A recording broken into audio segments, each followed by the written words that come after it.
So Manchester City are running to sign Guehi after the injury of Guardiola and Ruben Diaz in the game against Chelsea. So this is not a surprise to me.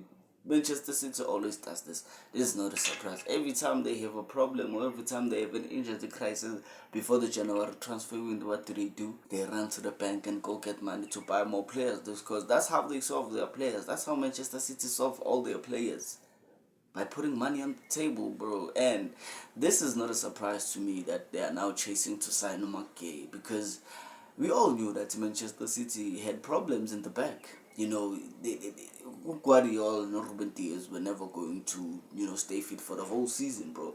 And it seems like they're not trusting on Nathan Ake because I think Nathan Ake is going to move on at the end of the season. And they do not seem to like this guy, Kusanov, because right now he's the only fit centre back they have. And listen, man, there's problems at Manchester City and it's starting to appear now. McGay has become one of Man City's priority target as they plan a major rebuild at the back next summer.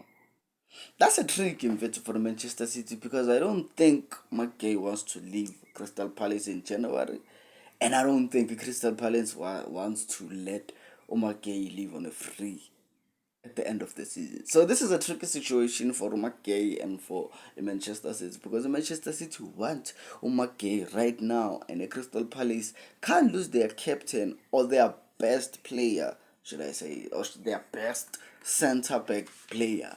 Leave in January, leave on a free at the end of the season. They would rather profit from this than letting this guy live on a free. That's how I know clubs operate. But yeah, this is a very tricky situation for Manchester City, bro. And I don't think they're gonna get him in January. I think they're gonna have to wait for the end of the season. But still, Bayern Munich still want this guy. Liverpool still want this guy. So it's gonna be hard to get him at the end of the season. But yo, listen, man, I'm not feeling any sympathy for Manchester City while they're going through this injury crisis. I don't feel no sympathy for them.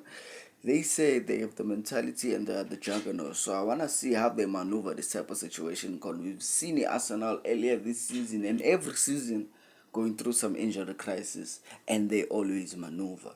So I want to see Manchester City maneuver. And if people say this is the great team, so I wanna see them maneuver.